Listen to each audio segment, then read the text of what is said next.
Thank you, Chairman. Well, good afternoon. I want to thank all of you for giving me this opportunity to speak with you today on such an important topic for the future of our city, and thank you for the important work you're doing in these workshops.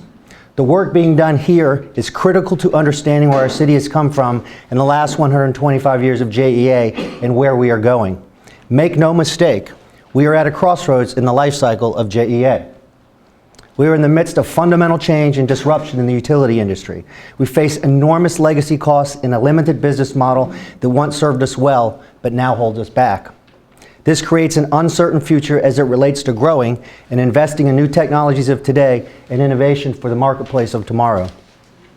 For context, consider that fundamentally the business model and regulatory framework of JEA is unchanged since consolidation 50 years ago. In the time since consolidation, telephones have gone from wires, landlines managed by a monopoly Bell company, to a diverse marketplace guided by innovation and responsive to consumer demand.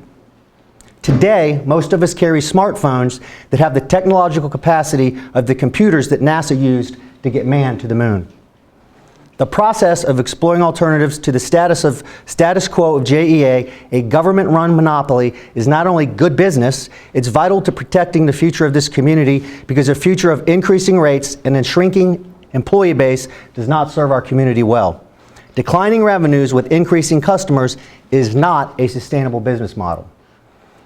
If you question the challenge faced by a status quo JEA, there is a simple example here in Jacksonville.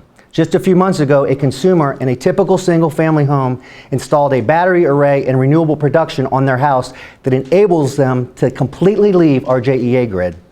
There is every indication that the future of a status quo JEA will continue to see dramatic reductions in revenue attributed to this type of activity. I philosophically believe that less government is better for the people, and the limitations of a government-run utility monopoly does not serve the best interests of our community over the long term. The strategic planning process is a difficult one for any business to go through, and is a difficult discussion to have, and all out on the table for people to see the good, the bad, and sometimes ugly truth. But it's vital that we follow the process and arrive at a well-informed end so that we are equipped with the facts for the community. The planning process JEA has launched has been rocky and frustrating at times. But that doesn't mean we should abandon it and stick our heads in the sand as it relates to protecting our value in the asset and planning for the brightest future for our community. Despite the occasional turbulence, I have full confidence in the JEA board to see their planning process through and to get all the facts out so we can evaluate them together and decide on the future we want. This is a talented board of community volunteers with diverse backgrounds and a singular focus on doing right for the people of our city.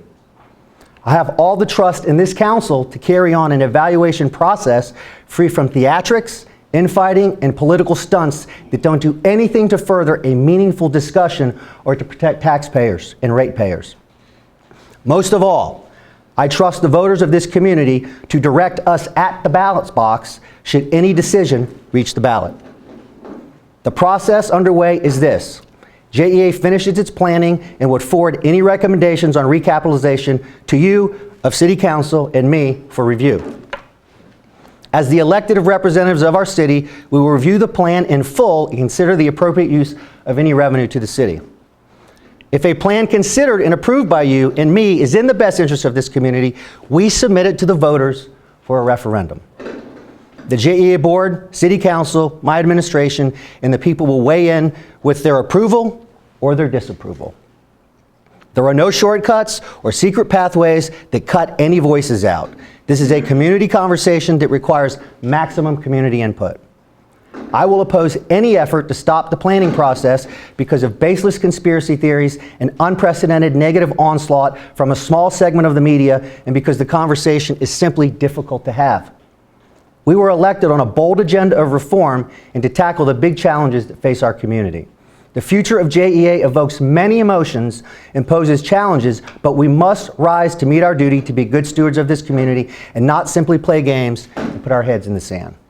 Thank you again for this time. My staff and administration remain available to assist you with these workshops as you progress on this important discussion.